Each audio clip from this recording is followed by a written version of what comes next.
vai ficar tudo bem. Eles não choram, mas aí quando eles choram, a gente fica tão confuso. Paz do Senhor a todos. Durante essa semana eu fiquei meditando, pensando que o Senhor queria falar para a sua igreja. E muitas coisas vieram ao meu coração, como sempre, né? Mas Deus, assim, mudou na hora que eu estava vindo para cá. Deus trouxe um salmo através de uma música que a gente estava ouvindo no carro. E aquilo me chamou a atenção porque reflete algumas coisas que a gente vive e que Davi também viveu. E é o Salmo 27. Eu vou ler alguns. Talvez eu leia ele inteiro, porque ele é um salmo não muito comprido. Ele é um salmo muito lindo, muito conhecido também. Mas mais do que conhecer o salmo na sua escrita, eu vejo Deus nos chamando, pelo menos eu vejo isso na minha vida, Deus me chamando para esse lugar que o salmista vai falar. Então o salmo diz assim: o Senhor é a minha luz e a minha salvação. De quem terei medo? O Senhor é a fortaleza da minha vida. A quem temerei? Quando os malfeitores me sobrevêm para me destruir, meus opressores e inimigos, eles é que tropeçam e caem. Ainda que o exército se acampe contra mim, não se atemorizará o meu coração. E se estourar contra mim a guerra, ainda assim terei confiança. Uma coisa, veja o que o salmista diz: uma coisa peço ao Senhor e a buscarei. Ele não só pede, mas ele vai buscar. Que eu possa morar na casa do Senhor todos os dias da minha vida, para contemplar a beleza do Senhor e meditar no seu templo. Pois no dia da adversidade, Ele me ocultará no seu abrigo, no interior do seu tabernáculo me acolherá. Ele me porá no alto de uma rocha. Agora será exaltada a minha cabeça, acima dos inimigos que me cercam. No seu tabernáculo oferecerei sacrifícios de júbilo, cantarei e salmodiarei o Senhor. Ouve, Senhor, a minha voz, eu clamo, tem compaixão de mim e responde-me. Ao meu coração eu corro, busque a minha presença. Buscarei, pois, Senhor, a tua presença. Não me escondas, Senhor, a tua face. Não rejeites com ira o teu servo. Tu és o meu auxílio. Não me deixes nem me abandones, ó Deus da minha salvação. Porque se meu pai e minha mãe me abandonarem, o Senhor me acolherá. Ensina-me, Senhor, o teu caminho e guia-me por vereda plana por causa dos meus inimigos. Não me entregues à vontade dos meus adversários, pois contra mim se levantam falsas testemunhas e os que só respiram crueldade. Eu creio que verei a bondade do Senhor na terra dos viventes. Espere no Senhor. Agora ele está falando até para ele mesmo e está falando para nós também. Espere no Senhor, anime-se e fortifique-se o seu coração. Espere, pois, no Senhor. Amém? Esse salmo, Davi, o início dele, diferente de alguns salmos, ele não diz que situação exata Davi estava passando quando compôs esse salmo. Porque às vezes está escrito quando ele se fingiu de louco na presença do rei dos filisteus, quando ele estava fugindo de Saul no deserto, mas aqui não fala. Provavelmente ele está falando de Saul ou de Absalão, o próprio filho dele que perseguiu ele depois. Mas a verdade é que nós passamos por situações que para nós são como esses inimigos que se levantam contra nós. Mas no meio daquele turbilhão, Davi, que a Bíblia chama do homem segundo o coração de Deus, ele conseguiu achar um lugar de busca, não da solução dos seus problemas. Ele confiava que Deus ia protegê-lo, mas ele encontrou um lugar de busca da presença do Senhor. Ele reconheceu que sem a presença do Senhor, ele não tinha nada. E ele reconhecia que mesmo que ele estivesse sozinho, e houve momentos em que ele precisou fugir sozinho. Eu estava lendo a história dele ontem, e quando Saul resolveu mesmo matá-lo, ele fugiu e foi lá para os sacerdotes. O sacerdote deu pão para ele, deu a espada de Golias, e ele estava completamente sozinho, completamente só. Não tinha ninguém com ele, mas Deus estava com ele. E Davi é uma das pessoas, assim, um dos filhos de Deus que eu mais vejo assim, que compreendeu, que chegou nesse lugar de intimidade, de busca sincera, de realmente ver valor não no que Deus dá, mas na pessoa que Deus é. E esse salmo, ele nos dá duas referências aqui. Davi fala: uma coisa peço ao Senhor e a buscarei, que eu possa morar na casa do Senhor todos os dias da minha vida.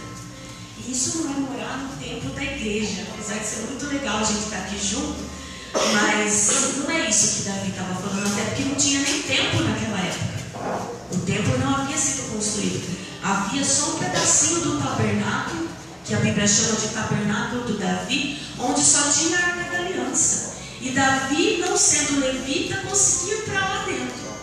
Isso é uma coisa tremenda, porque só o sumo sacerdote tinha autoridade para entrar, mas Davi conseguia. E através de Jesus nós também podemos acessar esse lugar. Esse lugar onde a presença de Deus é plena, onde a vontade de Deus na nossa vida é plena, e a gente recebe ela não com medo, ou com tristeza, ou pensando no nosso sofrimento, na nossa dor, mas a gente recebe com alegria. Eu vejo o Senhor trabalhando na minha vida, na nossa vida, dessa forma. Nós precisamos reconhecer que tudo que nós precisamos é dele. E que hoje, que a gente vai celebrar a ceia, onde Jesus, o próprio Deus, se despiu de toda a sua glória, para se identificar comigo, para se identificar com você, para saber o que é sofrer, para saber o que é sentir fome, frio, abandono, traição. Jesus se identificou conosco. Jesus veio para nos levar até esse lugar, que é a presença plena do Pai. Então vamos obedecer ao que está lá em Hebreus. Vá com ousadia, levanta onde você está e busca o Senhor com ousadia. Entra na presença do Santo dos Santos com ousadia, e busque pelo menos uma coisa para sua vida: a presença do Senhor. Amém? Vamos ficar de pé, vamos orar ao Senhor. Senhor, nós reconhecemos não só a tua grandeza, não só a tua majestade, mas a tua bondade, Senhor, e teu amor tão grande, Senhor. O favor do Senhor que tens descido do céu há muitos e muitos anos, tempos em que nós não podemos mensurar, Senhor. E na plenitude dos tempos, Jesus desceu do céu para se fazer conhecida a tua face em nós.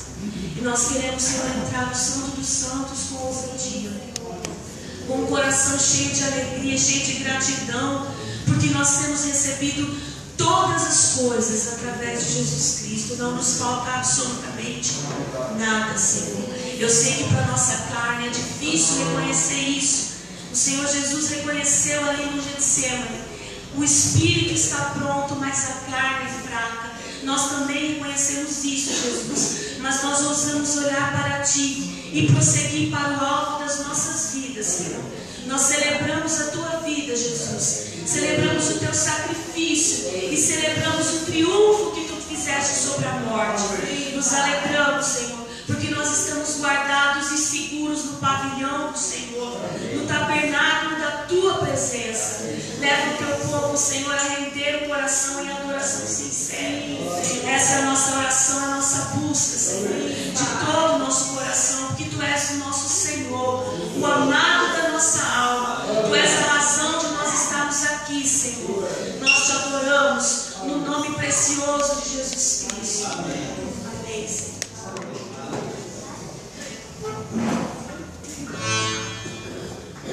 Amém, gente. Vamos celebrar o nosso Deus que nunca falha, nunca abandona a gente, aquele Deus que nos chama a participar de uma batalha que a gente já venceu.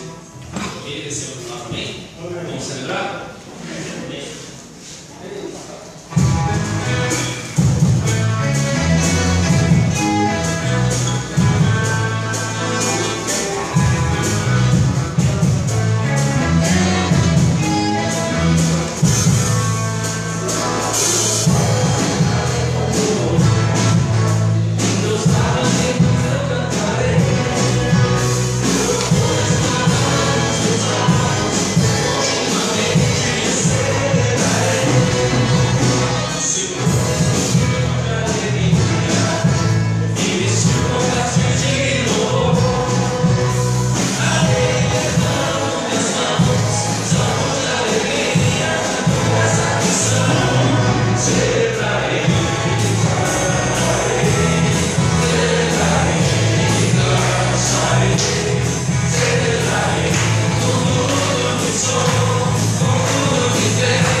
é um dia meio chuvoso, dá um pouco de preguiça.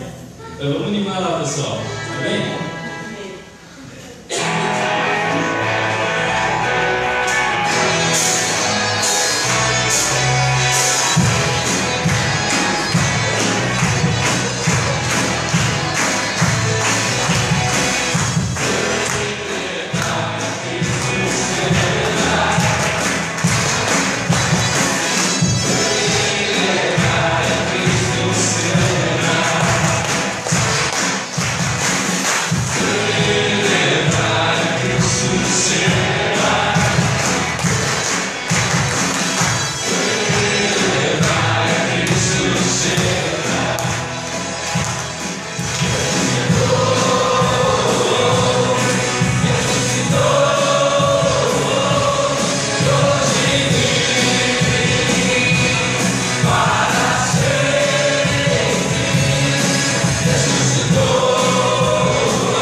morte e vive para sempre hoje.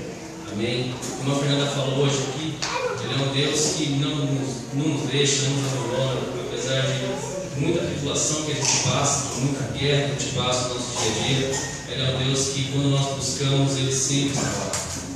Amém? Esse Deus que nós agradecemos, que nós adoramos nesse momento. Amém?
Bom dia, igreja.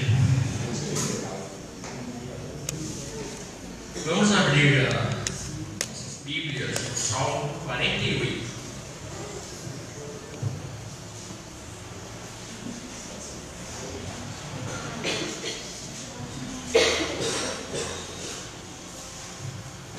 Estava meditando nesse texto.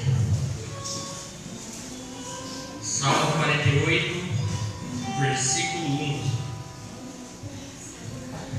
Grande é o Senhor, e Ele merece ser louvado na cidade do nosso Deus, no seu santo monte. Belo e imponente é o Monte Sião, a alegria de toda a terra. Para os lados do norte, a cidade do grande rei. Tem até uma música que a gente canta que é baseado nesse salmo. Eu acho que o jeito que a música acabou ficando, a gente não percebe direito o que a gente está cantando, e ela está um pouco diferente do que está falando aqui também no salmo. O que o salmo está falando? Que grande é o Senhor, isso está certo, o Senhor é grande, Ele merece ser louvado. No versículo 2 diz que belo e imponente é o Monte Sião. Monte Sião é o lugar onde o Senhor vai reinar sobre toda a terra. E isso é a alegria de toda a terra. O Senhor governando a terra é a alegria de toda a terra. Então isso é uma realidade futura que tem que estar muito forte no nosso coração e na nossa mente. E por que eu estava meditando isso essa semana? Porque vocês viram aí na mídia, né? Falou-se a semana inteira sobre a Amazônia, né? Eu acho que você parou um pouco para assistir a televisão ou ler alguma notícia, você vai ver que a mídia ficou falando das queimadas na Amazônia, né? E como o Brasil está errado em permitir as queimadas, e tem governantes de outro país querendo tomar a Amazônia, negócio bem esquisito, né? E de fato, há um problema na Amazônia, né? Talvez a gente, como brasileiro, não tenha cuidado também da floresta, e as outras nações também dão cuidado das suas florestas, né? Mas eu fiquei pensando que a nossa confiança tem que estar na volta do Senhor Jesus, para Ele estabelecer o governo dele sobre toda a terra. Quando Ele estabelecer o governo dele sobre toda a terra, esse tipo de problema vai acabar. O Senhor vai cuidar das florestas, vai ensinar o homem a cuidar das florestas. Esse é só um pequeno exemplo. O Senhor ele vai acabar com qualquer outro problema. Pessoas passando fome, pessoas morrendo de doença, pessoas sendo exploradas por outras pessoas. O Senhor Jesus vai acabar com tudo isso.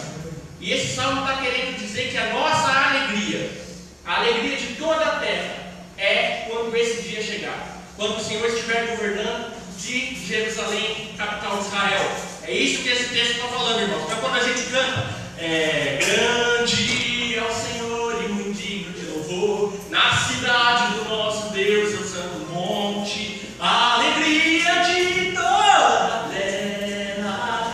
A minha cantoria não é tão boa, mas quando a gente canta isso, irmãos, a gente está cantando isso, que o governo do Senhor sobre toda a terra é a nossa alegria. Então quando nós trazemos o nosso dinheiro aqui como oferta, a gente está querendo dizer que nós confiamos nisso. E o que eu queria salientar nessa manhã, que o dinheiro ele é uma expressão do nosso tempo. Tem aquela famosa frase, né? Tempo é dinheiro, né? E isso é pura verdade, irmãos. Por que tempo é dinheiro? Porque o dinheiro que você tem aqui, que você oferta, você teve que trabalhar para conseguir ele. Ou aqueles que estão aposentados hoje, vocês tiveram que trabalhar muito para ter esse dinheiro hoje. Então foi tempo. E tempo não é simplesmente tempo, mas é a sua própria vida que você gasta para adquirir esses recursos. Então quando a gente oferta aqui, a gente está não apenas trazendo dinheiro, mas nós estamos trazendo o nosso tempo e a nossa vida. E foi o Senhor que deu. Então quando nós trazemos o dinheiro, nós estamos querendo dizer ao Senhor, Senhor, eu confio no Senhor, eu sei que um dia o Senhor vai governar toda a terra, e eu sei que um dia o Senhor vai acabar com todos os problemas. Não pense, irmão, que os governantes têm solução para os problemas do mundo, eles não têm. Porque se tivessem, a terra hoje já era uma maravilha. A Bíblia diz, maldito o homem que confia no homem. Nós não confiamos em presidentes, em primeiros ministros, em políticos, nenhum deles. Nem os que governaram o Brasil, os que estão governando hoje, a gente não confia em nenhum deles. Nós confiamos no Senhor Jesus. Amém? Então você pode levantar aí, trazer sua oferta, tá? Que não é dinheiro, mas é o seu tempo e é a sua vida. Amém?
Lembrando primeiro da reunião de oração, toda quarta-feira nós estamos aqui diante do Senhor, buscando a presença dEle, para entender o que Ele quer da igreja a partir disso. Amém? O Roberto depois vai falar da venda das pizzas, então eu vou deixar para ele. Dia 28 do 9 de setembro, agora os irmãos estão preparando um teatro aí, então é um sábado, não é isso? Então você pode reservar essa data aí na sua agenda. Eu acho que depois vai vir mais informações aí, talvez você possa convidar, né, pessoas de fora, algum conhecido, algum familiar seu, mas guarda aí na agenda o dia 28/9, um sábado, dia 28, 7h30. Dia 12/10, evento com as crianças, mais informações virão depois. E no mês de setembro, por conta de agenda, por conta de outras atividades, a gente não vai ter a reunião de casais, ela vai ser em outubro, no dia 19. Então você pode estar agendando essa data, as reuniões têm sido muito boas, não é só para os casais, é para todos os casais da igreja. Amém? O Roberto vai falar sobre as pizzas.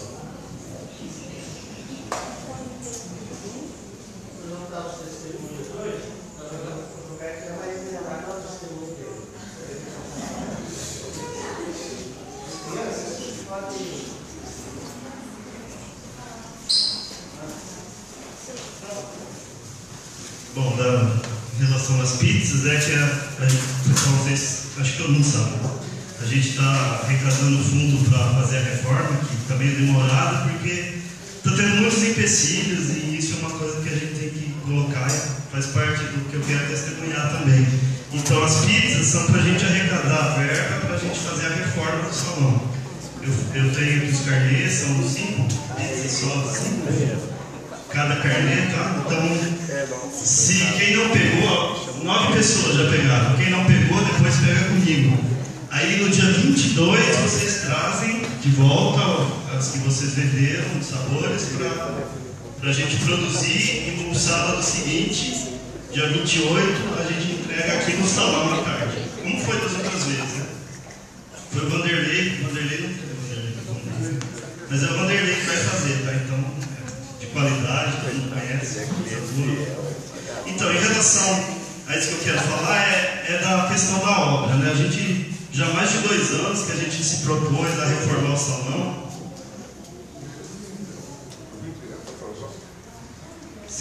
Pode ser. Fica mais. Pode demorar um pouquinho, né?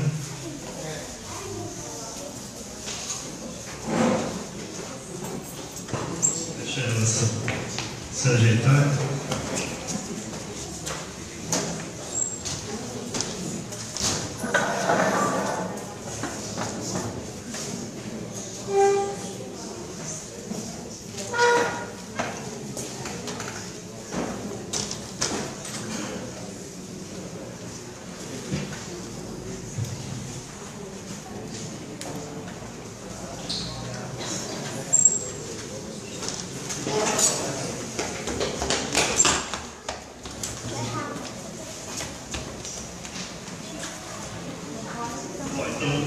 Como eu vinha falando, a gente há mais de 2 anos a gente se propôs a fazer um grupo, né, começar a arrecadar para fazer a reforma do salão.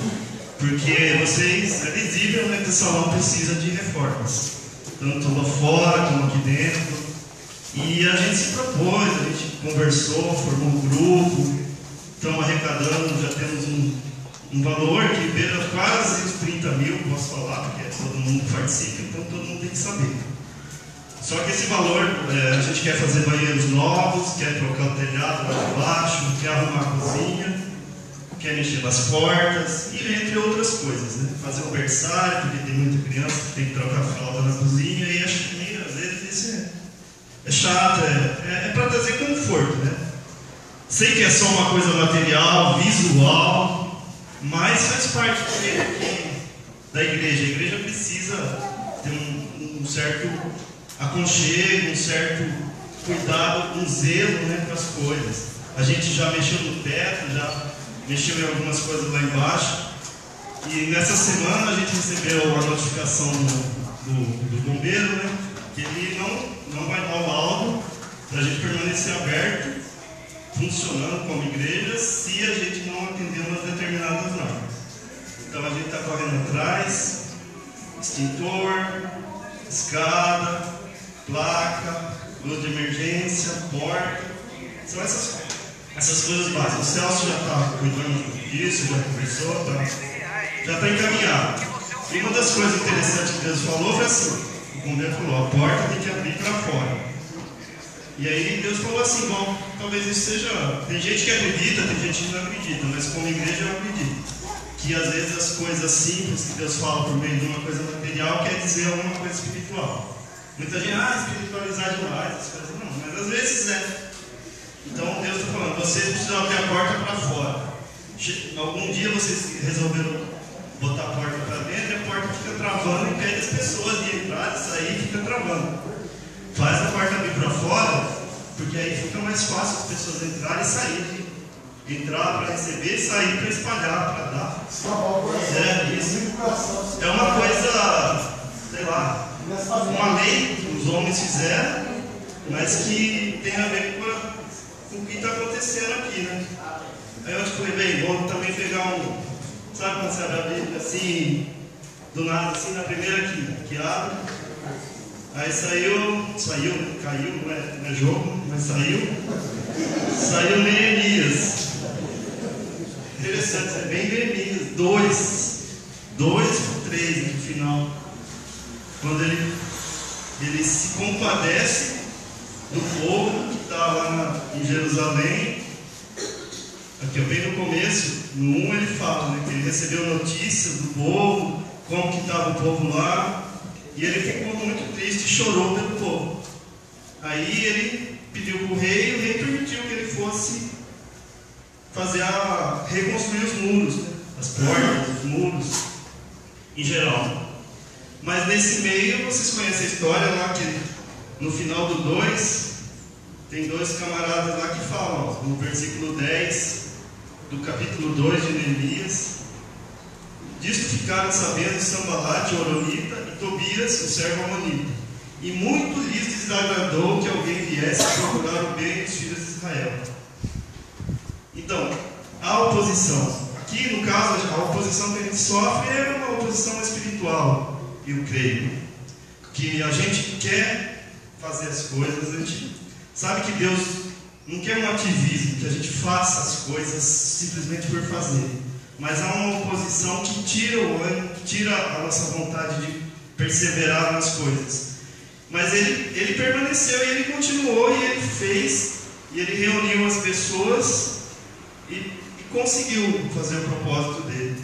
Então eu queria só dizer isso, que a gente, não só nessa questão da reforma material, mas principalmente com a revelação assim, da porta, a gente precisa perseverar nisso, abrir as nossas portas, não só para atender uma lei, mas porque a gente quer espalhar, quer receber e quer enviar, certo? Obrigado.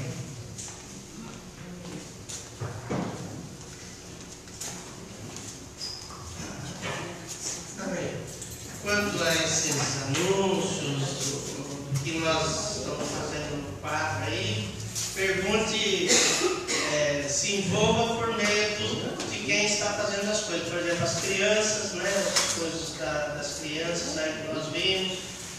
Então, sempre procure a pessoa que está trabalhando com o quadro aí, né? Com o evento, né?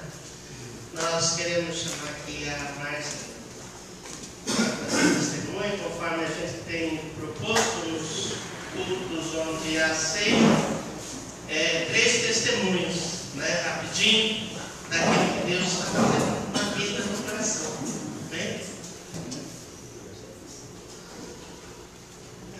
Amém.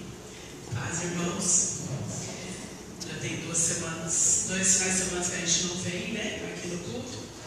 Aí hoje o Marquinhos me pegou, então foi no dia certo. Meu testemunho, na verdade, é de agradecimento, né, por tantas coisas, mas nos últimos dias principalmente, né. E o versículo que eu vou ler aqui é o versículo de Êxodo 20:12, que fala: honra teu pai e tua mãe, para que se prolonguem os teus dias na terra que o Senhor Deus te dá. Essa questão de honrar teu pai e tua mãe, para mim, é uma coisa bem forte, uma coisa que eu sempre tive muito ligado com meus pais, estão vendo um pouquinho mais atrás, né? E por conta de honrar tanto, eu não queria, por exemplo, liberar meu pai, quando meu pai esteve tão doente, eu estava sempre aqui, chorando muito. Até que o Wagner falou, você tem que liberar seu pai. Então, foi duro ouvir isso, né? Tem que liberar, Deus está querendo levar, né? É o tempo dele. Então, Deus, eu ouvi, né? Porque ele me disse lá na minha casa, num dia muito difícil, mas liberei. Amém? Agora que eu não ia chorar. Mas, enfim. Ai, gente, desculpa. Eu vivo isso com meus filhos, né?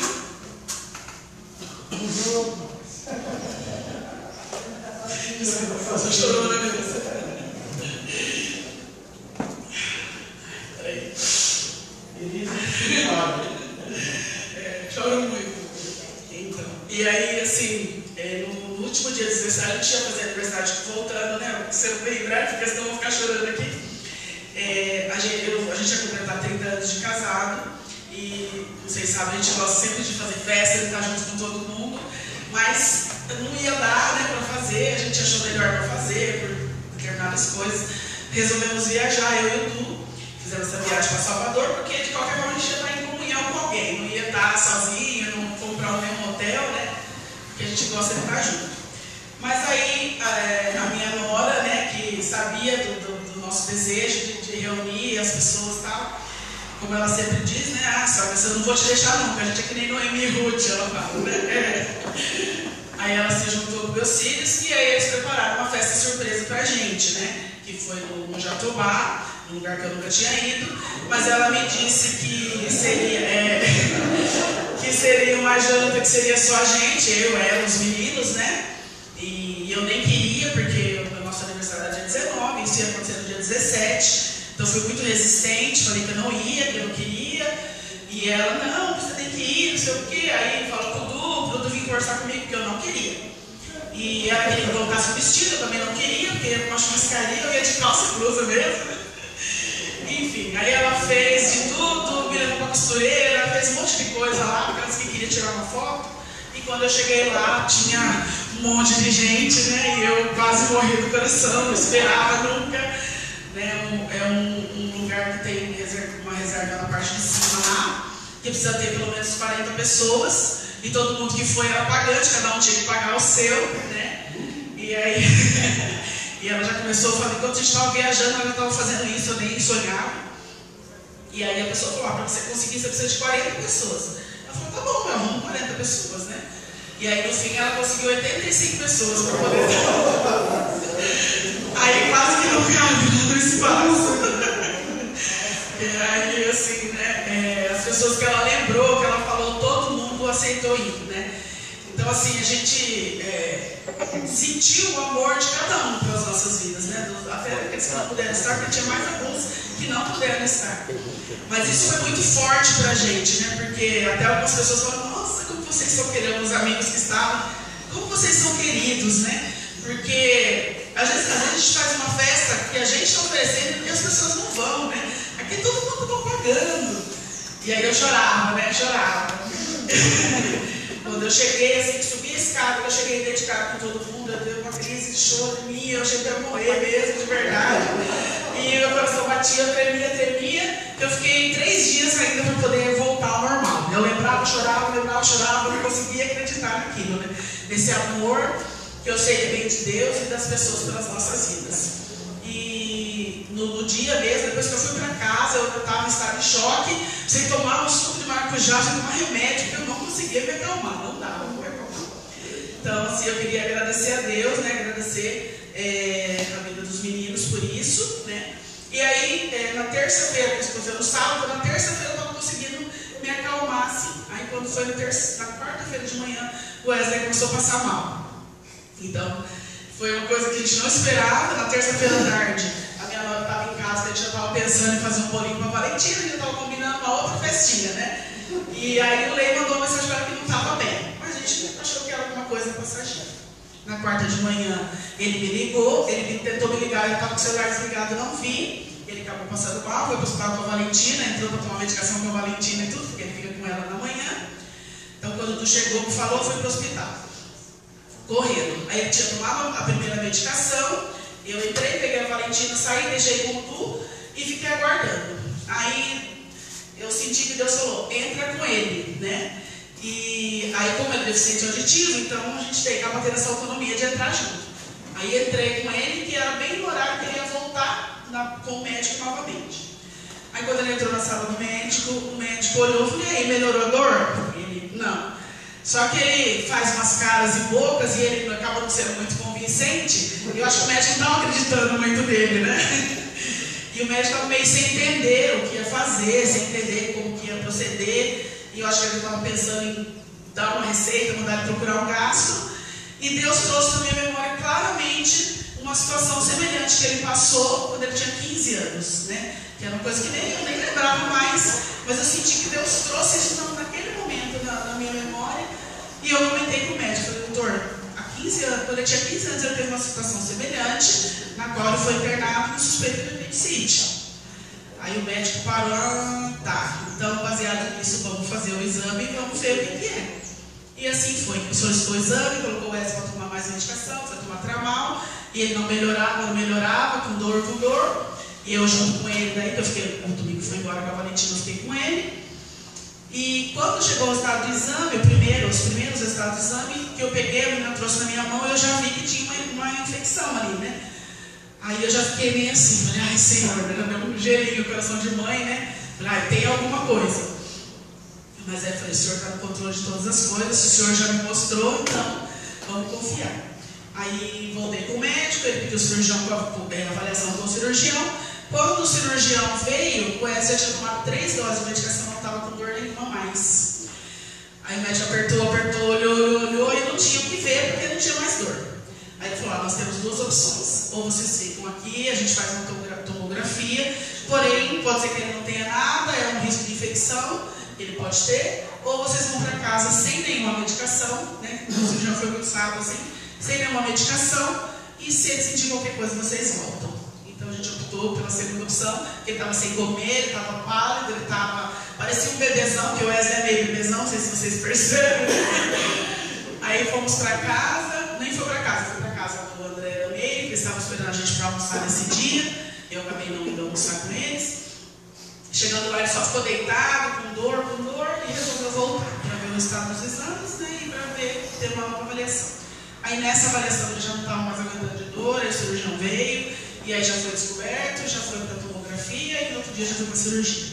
Então tudo foi muito rápido, Deus cuidou dele em todos os sentidos, né, e o cirurgião falou que foi feita a cirurgia dele no momento exato que deve ser feita a cirurgia da apendicite. Então, a gente gostaria de glorificar o nome do Senhor, né? Amém. Deus é bom e cuida dos seus o tempo todo. Amém?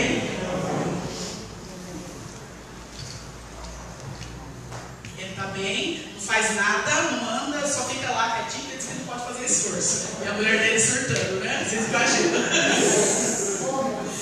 Homens, exatamente.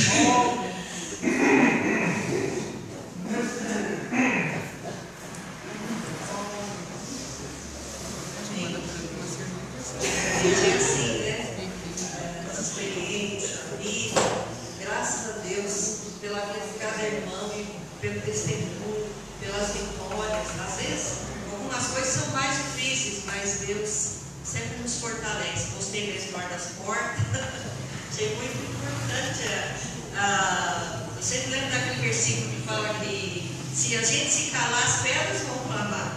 Então, quantas palavras que nós ouvimos assim por alguém que não, digamos assim, não está aqui no nosso meio, mas que nos fala alguma coisa, então Deus usa mesmo as nossas vidas e a vida quando estamos andando, vivendo o nosso dia a dia, né, Márcia? Por isso que a gente está lá sentado na cadeira do hospital e fala assim, ó, entra com ele. Eu costumo falar assim, quando eu preciso ir no hospital, no consultório médico, assim, eu já entro orando. Eu já vou clamando a Deus quando vou lá ali. Mas queria compartilhar com os irmãos algumas coisas que esses dias voltou ao meu coração. E por muitos, sempre pensei nesse texto. Queria assim rapidamente só falar sobre isso, assim, como algo a repartir com os irmãos. Está lá na carta de Paulo a Timóteo, na segunda carta, na segunda carta de Timóteo, no capítulo 4.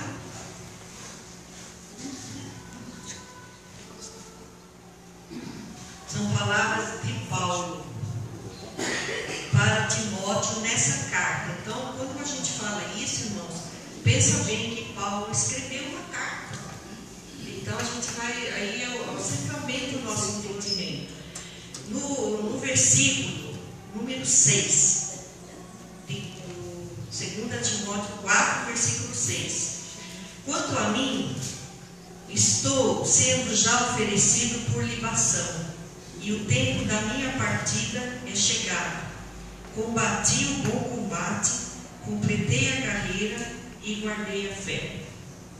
Já agora a coroa da justiça me está guardada, a qual o Senhor, reto juiz, me dará naquele dia, e não somente a mim, mas também a todos quantos amam a sua vinda. Quando eu era menina, assim, uns 10 anos, eu era aluna da escola dominical, na igreja. Então a gente tinha os nossos professores da escola dominical. E de vez em quando eles costumavam dar uma tarefa assim pra gente, né? Aí eu me lembro que essa professora falou assim: olha, eu quero que vocês achem na Bíblia esse versículo: combati o bom combate, completei a carreira e guardei a fé.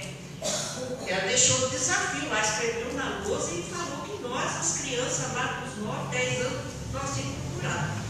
Aí eu lembro que eu raciocinei assim: bom, esse tipo de palavra está parecendo que alguém que era só combater o bom combate. Está parecendo alguém, Paulo, que já encerrou a carreira.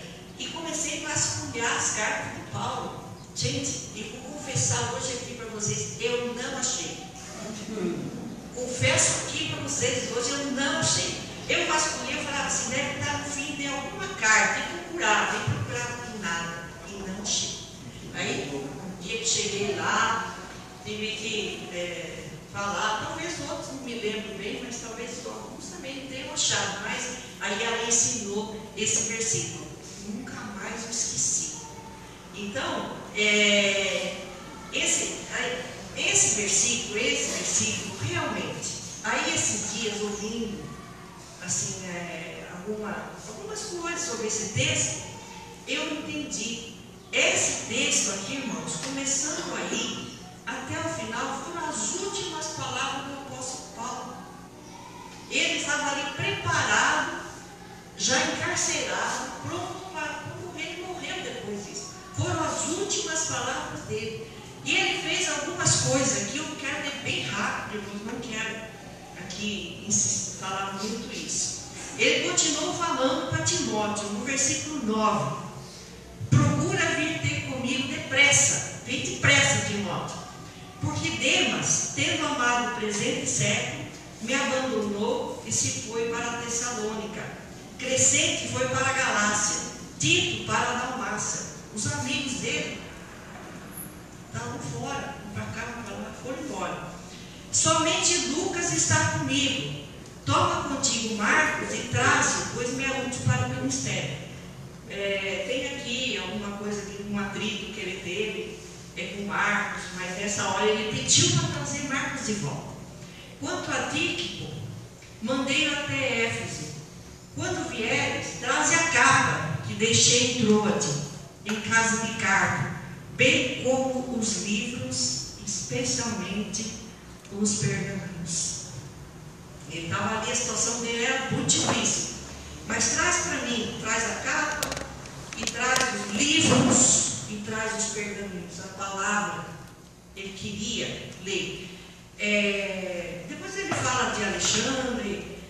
No versículo 16 ele fala assim: na minha primeira defesa, ninguém foi a meu favor. Então, quando fala combater o bom combate, nós não falamos da vida cristã, Então, ninguém foi a meu favor. Quando eu fui lá, colocado lá, não tinha ninguém a meu favor. Antes, todos me abandonaram. Que isto não me seja posto em conta. Mas o Senhor me assistiu e me revestiu de forças, para que, por meu intermédio, a pregação fosse plenamente cumprida, e todos os gentios a ouvissem, e fui libertado da boca do leão. O Senhor me livrará também de toda obra maligna, e me levará salvo para o seu reino celestial.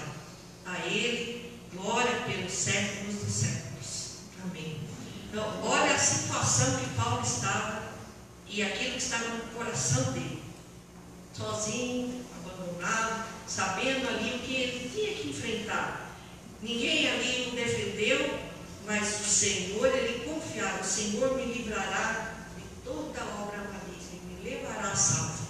Queria deixar assim como ânimo, porque a nossa carreira cristã não é fácil. Nós sofremos muitas resistências, muitas situações, mas o Senhor nos livra, nos guarda, é conosco. Então essa é a nossa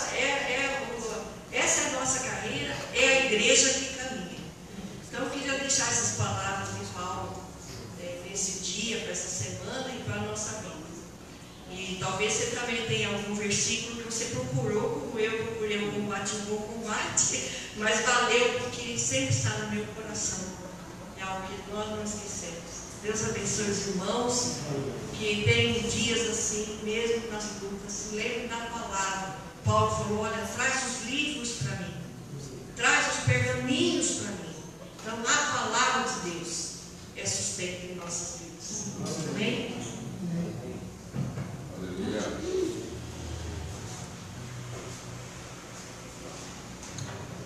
Amém. Graças a Deus pelos testemunhos, né? A festa da Márcia. Depois da festa vem as lutas, né? As portas abertas para fora. E a palavra que Paulo deixa para nós, né? Como o Lula diz, a luta continua. Você pode não gostar dele, coisa e tal, mas a luta continua. A nossa muito mais, né? A nossa é incessante. Vamos abrir no capítulo 26 do Evangelho de Mateus. A ceia.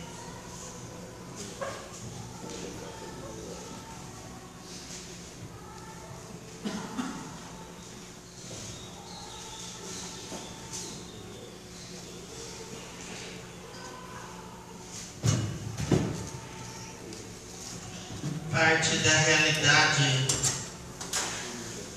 visível das coisas do Senhor é a sua igreja.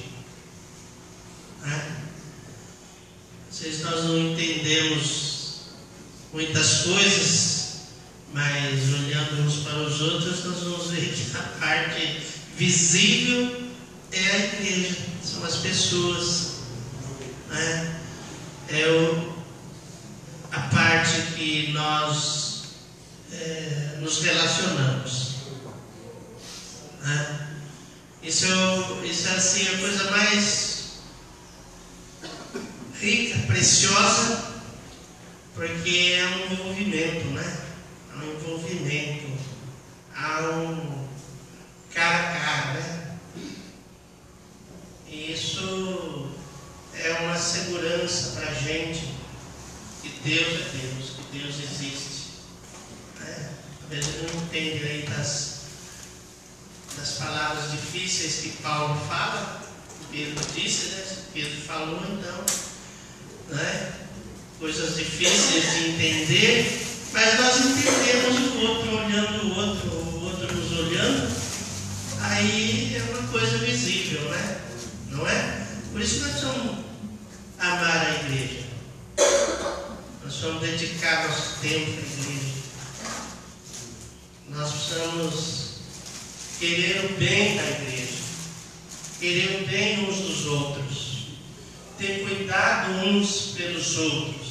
Isso é coisa que você vê, você enxerga, né? Não tem como explicar, não é verdade? Porque você enxerga, você vê. Como João fala, né, que nós apalpamos, nós tocamos o Senhor. Que coisa mais assim visível do que isso? Ele fala, nós apalpamos o Senhor. E aqui nós apalpamos também, né? Não é? Nós tocamos. É visível, a gente vê. Se a gente não ama esse pedacinho, não é? Somos nós aqui. Como nós vamos amar o restante? Não é verdade? Se nós não nos dedicamos, nós não investimos, como nós vamos fazer as demais coisas? Porque na verdade a gente quer estar perto, né? Não é? A gente pode até não estar, mas a gente quer estar perto. Você pode ver, de vez em quando não está assim, você lá na sua casa, mas você está querendo estar perto do outro. É ou não é? É. Mateus 26, versículo 26, diz assim: enquanto comiam, tomou Jesus um pão e, abençoando-o, o partiu e o deu aos seus discípulos, dizendo: tomai, comei, isto é o meu corpo. A seguir tomou um cálice e, tendo dado graças, o deu aos discípulos, dizendo: bebei dele todos, porque isso é o meu sangue, o sangue da nova aliança, derramado em favor de muitos para a remissão de pecados. Isso vos digo que desde desta hora em diante não beberei deste fruto da videira, até aquele dia em que hei de beber novo convosco no reino de Deus. E tendo cantado um hino, saíram para o monte das oliveiras. Então aqui também é o final, né? É a sua morte na cruz. E aqui ele estabelece a ceia, né? Ele faz isso e ele fala que é o corpo dele. É o corpo dele. Ele entregou um pedacinho das vestes, parece o meu corpo. Mas fala: tomai, comei, isto é o meu corpo. Este é o meu corpo. Então essa celebração, essa prática, ele está falando dele, do seu corpo.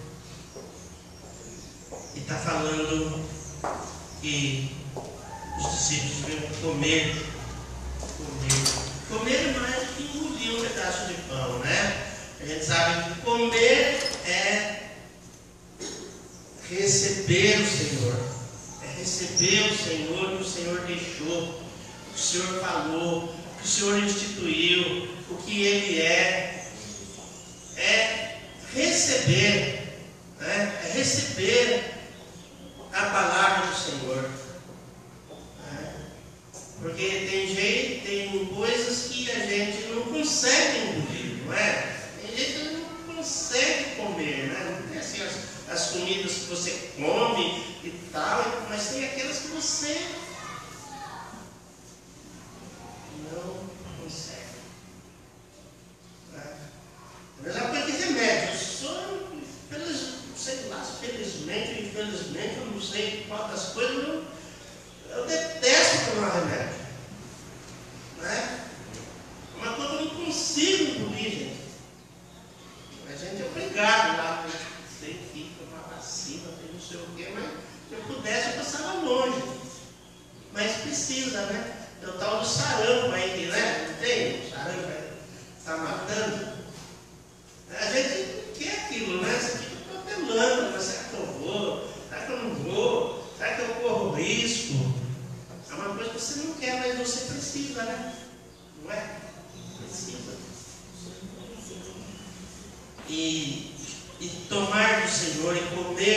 comer desse pão vivo que desceu do céu, o verdadeiro pão que descendo do céu dá vida ao mundo, a gente tem que querer esse negócio, engolir, não mais com quer. A carne não quer, a carne de fato não quer, a carne quer passar longe, mas espiritualmente, entendendo, nós recebemos o Senhor, e só por meio dele nós temos acesso ao Pai, pela obra que ele fez, pelo sangue derramado na cruz do Calvário. Só por esse meio eu chego a Deus. Não tem outro caminho, não tem outra forma de chegar ao Senhor. Então, ele diz isso, estabeleceu isso, tomar e comer. A gente pensa na vida assim, fala assim, poxa, quem não renuncia a tudo quanto tem, não pode ser meu discípulo. Não é? Ele fala, não pode, não tem jeito, ou renuncia a isso, ou não tem jeito. Não é isso? Ele estabeleceu isso. Ele fala, mas não dá, não posso, não consigo, não interessa se consegue, se não dá. A gente tem que receber, não é? Por exemplo, o perdão. Perdão, sem perdoar não tem como. Não é? E a carne é terrível, porque a carne não quer isso. A nossa carne não quer isso, não é? Fica guardando coisa. A carne é assim, tem a força do poder do pecado. Não é? A carne é isso, não é? Ela tem a força do poder do pecado de dizer não a Deus. O pecado não tem essa função, né? De dizer não a Deus. Não sei se você já pensou isso, né? Mas vasculha o seu íntimo, né? A gente vai vasculhar o nosso íntimo, os nossos sentimentos. Né? A gente vai ver que esse negócio do pecado que se instalou dentro de nós tem como principal atividade ir contra Deus. Não é? A gente pensa, recebeu o Senhor e vai vir um bonzinho. Não é isso, não é? A gente recebe o entendimento do Senhor para lutar contra o pecado que está em nós.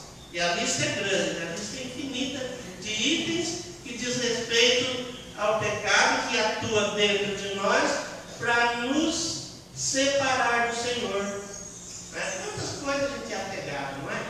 Quantas coisas, uma lista infinita de apegos que nós temos, nós vamos acumulando durante a vida, vamos aprendendo com os pais, com as mães, com os irmãos, e a lista vai crescendo, né?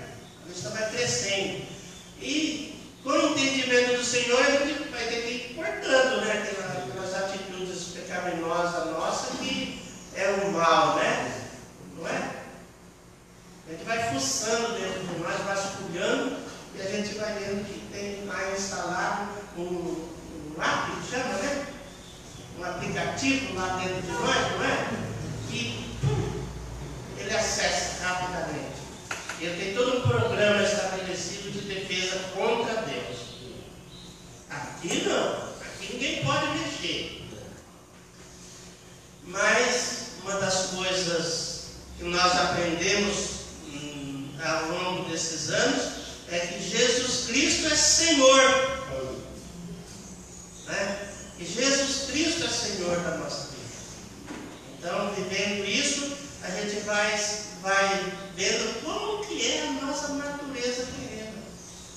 Como é que nós, acho que talvez às vezes até inconscientes, certas coisas são muros que nós construímos e que, Deus que me perdoe, como diz lá, né? A gente falava, né? Impedimos que Deus tenha acesso dentro de nós. E a coisa que mais o Senhor quer é realmente ter acesso a nós, a nossa mentalidade, o nosso coração, né? desculpa que nós inventamos, o nosso eu, né? Forma barreiras, muros e tudo mais, e fecha as portas, e o Senhor não pode acessar nossa vida, porque o nosso cérebro é muito rápido e ele tem defesas poderosas para impedir que Deus cumpra aquilo que diz na sua palavra. Cristo em nós, a esperança da glória. Então a gente precisa se entregar nas mãos do Senhor. Aquele texto que a Arlete leu ali, né?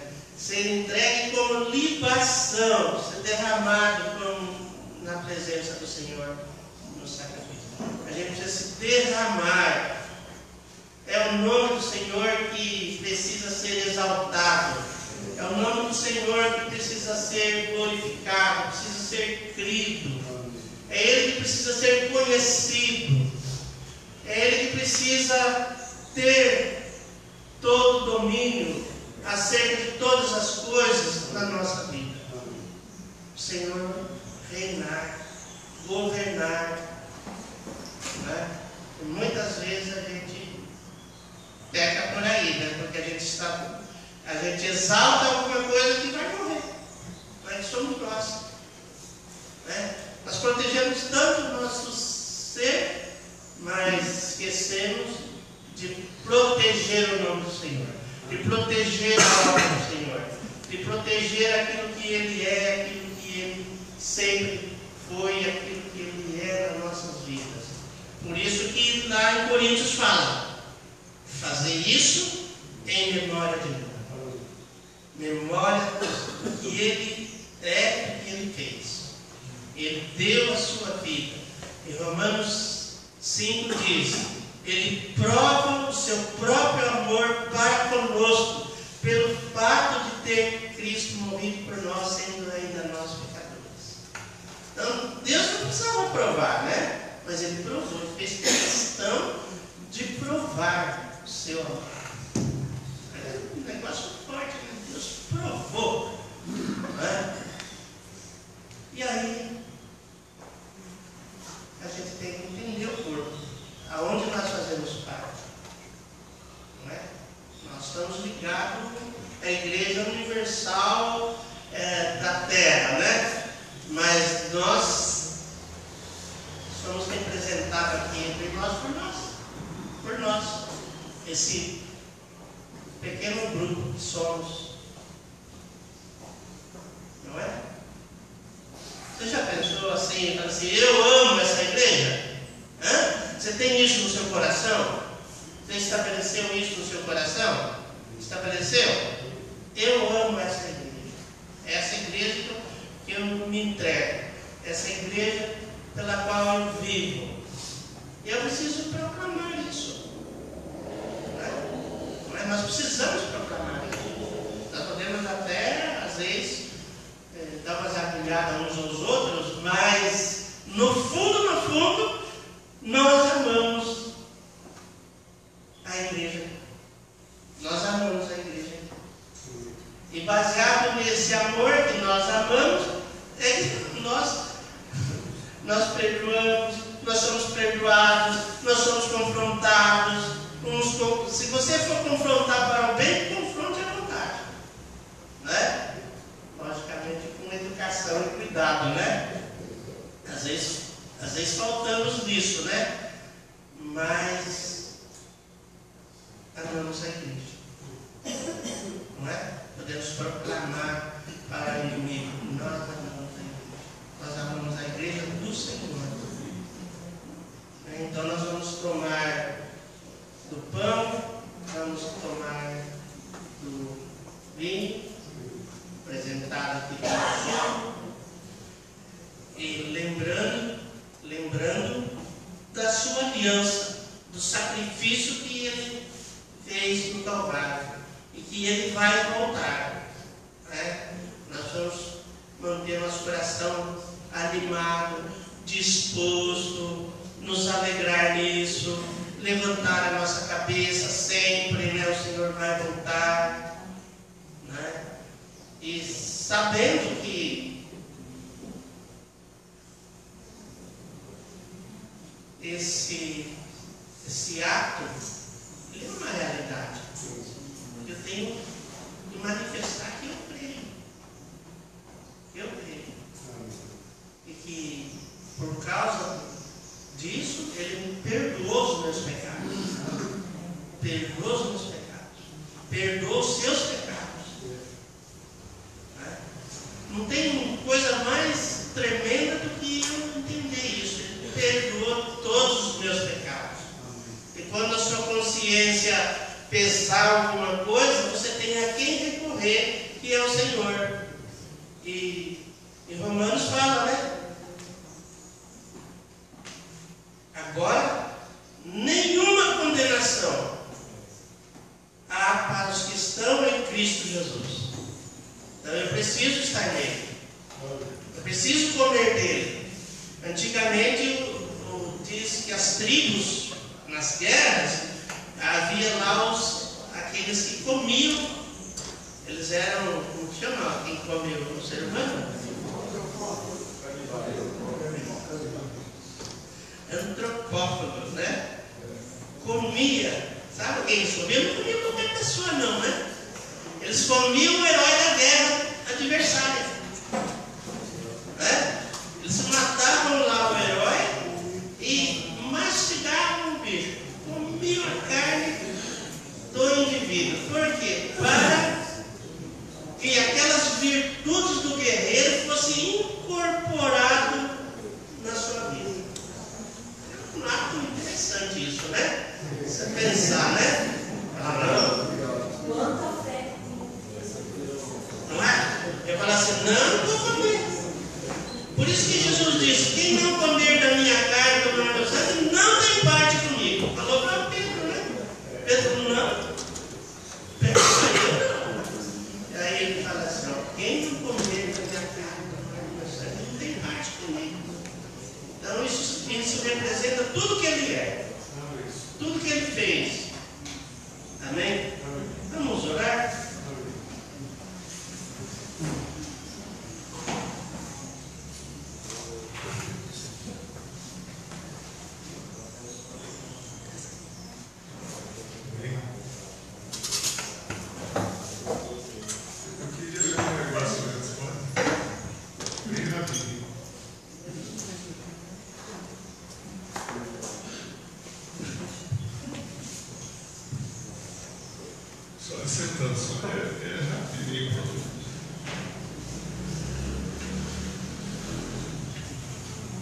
É isso aí, falou. É um trecho do livro que eu estou vendo, e ele fala um negócio da sociedade atual. É um retrato da sociedade atual, que na minha forma de entender é exatamente oposto ao conceito da ceia. Ideia da ciência. Ele diz assim, o grande desafio da vida são os relacionamentos. Quanto mais nos aproximamos das pessoas, mais vulneráveis nos tornamos. Todo relacionamento implica em riscos. Essa vulnerabilidade aumenta na mesma proporção em que a sociedade se descompromete da moral cristã. Infelizmente, o mundo tende cada vez mais ao hedonismo e ao individualismo. As pessoas querem se sentir bem a qualquer preço. Com isso, os outros se tornam cada vez mais descartáveis. O imediatismo é um conforto do qual as pessoas cada vez mais não estão dispostas a abrir mão. Vivemos uma pseudo-moral do não sofrimento. Até aceito uma ética, desde que não exija nada de mim, nenhuma renúncia. Nada que me custe muito esforço. Ninguém quer pagar o preço. Enquanto for bom para mim, eu permaneço. Se já não me sinto bem, rompo o compromisso. Não existe mais fidelidade ao casamento, mas ao sentimento. As pessoas não são mais fiéis aos outros, mas ao que sentem ou desejam.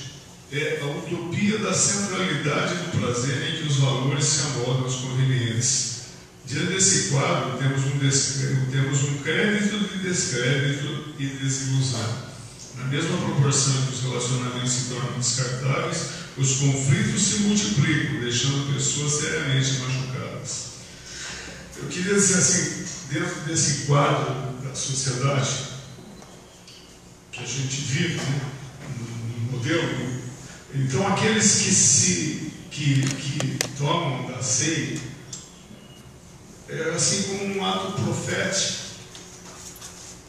da prática de Romanos 12.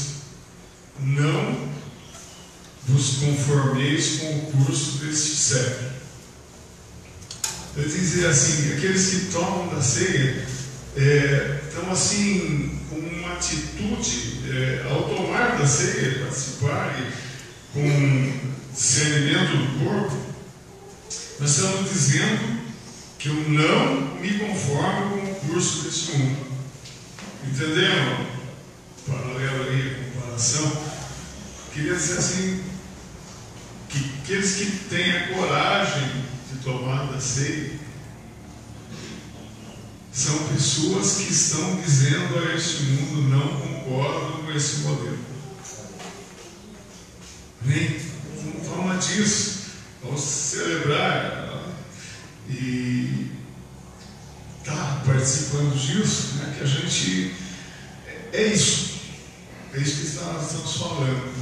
Não ao curso deste mundo em nossas vidas. Amém? Não é serviço, nem direitista, Nem democrático, nem nada, coisa disso. Eu sou dentro vivendo a ética do Senhor Jesus, né? Não é nem ética, a palavra correta, é a vida do Senhor Jesus, aquilo que Ele propôs para nós. Amém? Vamos orar, vamos ficar em pé e vamos ajudar a gente aqui.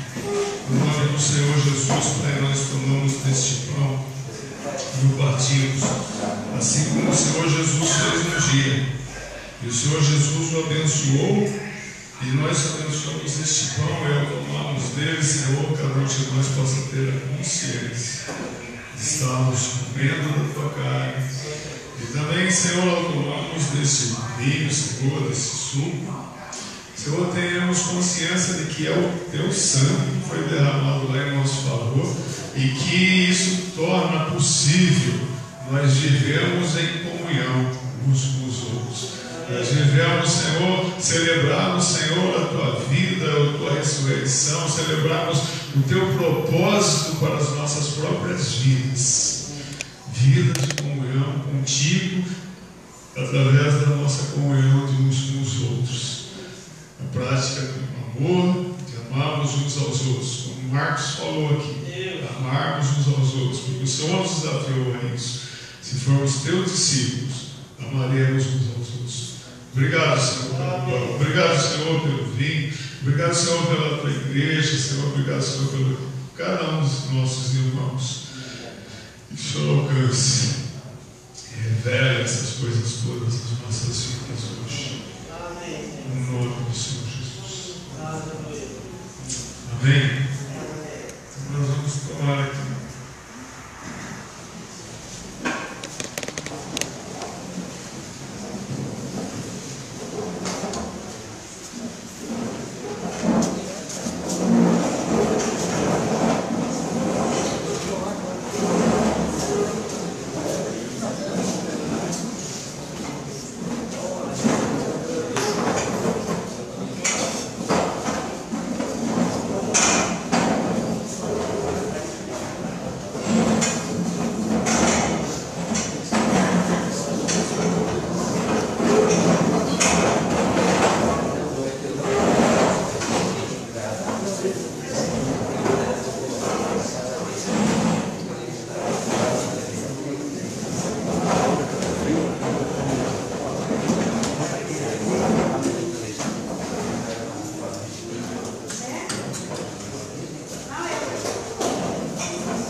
Nele temos uma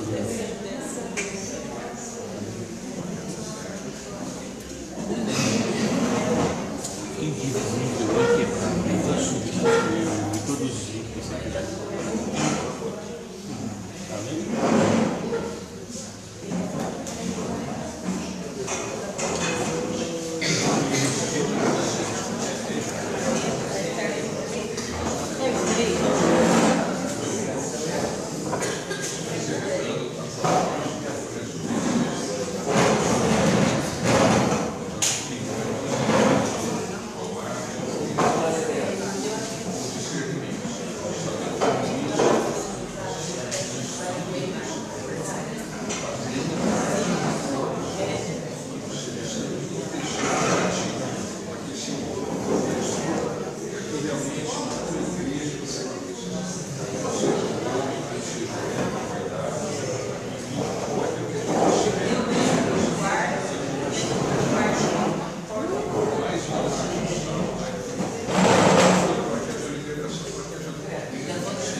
Eu já combinei com as mulheres do grupo e semana que vem nós vamos abençoar a vida do José Vitor. Para quem não sabe, José Vitor é o filho da Drica e do Jonatas, que está pertinho de chegar. Está previsto para quando o jogo? Comecinho do mês que vem, ó, falta pouco tempo para ele chegar. E nós vamos trazer semana que vem as fraldas. Eu fiz dividir entre nós, né, os tamanhos. E depois do culto nós vamos ter uns comes e bebes aqui. Nós vamos separar o tempo do culto para abençoá-los, né? E é isso. Então não vou embora sem pegar o convitinho comigo, tá bom? Deus abençoe.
Pode